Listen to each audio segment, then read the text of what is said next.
Honourable David Parker. Mr Chairman, I asked the Minister and the Chair how, when you're running a $12 billion deficit, you can justify giving a rent discount to everyone, even if some of the people haven't asked for it and some of them don't need it, and just about all of them purchased under a statutory lease, which clearly set out in law that the lessor was entitled to be paid rent at the rate of 2% of land value excluding improvements, hardly an extortionate rate. Mr Chairman, 2% of the land value excluding improvements has been the rent for many decades. Very reasonable. Very reasonable rent. There was a report carried out, I think it was in the 1970s or 1980s, called the Clayton's Report. It was chaired by Mr Clayton. That report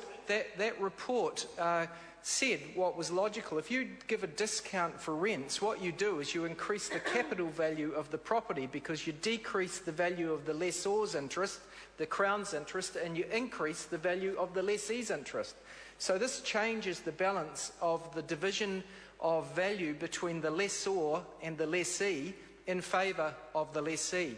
Mr Chairman, I want the Minister to explain why it is necessary to give discounts to multimillionaires in some cases who purchase these properties not just for their pastoral values but to gain the exclusive use and possession of those lands, the ability to use these properties as effectively large holiday home properties in some cases.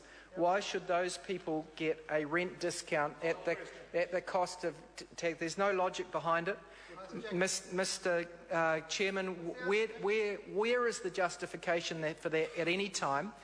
Where is the justification for that when you're running a $12 billion deficit? And why didn't the Crown use their proper powers of negotiation if people want a rent discount to extract some of the values that they ought to be extracting on behalf of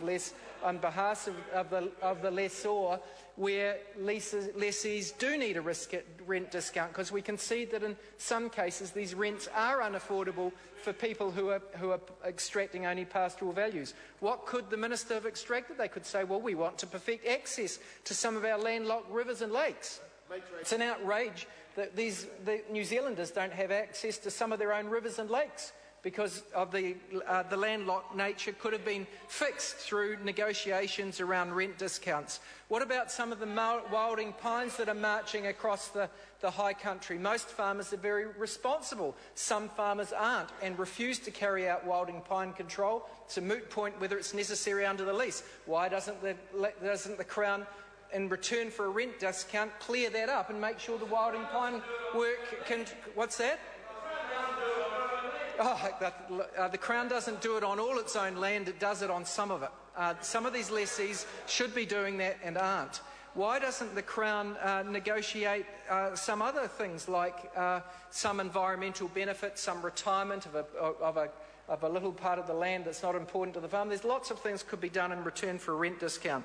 The other point of principle here, Mr Chairman, that I would address is why is it that lessees think that they can come along to the Crown and say, please respect our rights, and then go to the next government and say, please change our rights to the benefit of the lessee, but never expect that there will be reverse action in the future by a future government? And I've got to say, it's incredibly naive to think that you can interfere with the legal rights of these statutory leases, their contractual rights, the terms of which are set out in a statutory lease, and if you start interfering with it for the benefit of one side of the transaction, as is occurring here, you can bet your bottom dollar that a future government's going to do it in another way. And I'm not sure that's a good precedent for these lessees to be agreeing to, and this will have long-term consequences for them that would otherwise have been avoided had they just stuck with the original form of the lease, paid their 2% of the land value excluding improvements. Now we've got this fiction that a good property around a lakeside, which people are buying because it's a cake tin lid or calendar property, for a high value should pay the same rent even though it's a higher value property than one that is in the back blocks without some of those attributes. What an absolute nonsense. And I call on the Minister to justify that. Good speech, good question. Richard Prosser.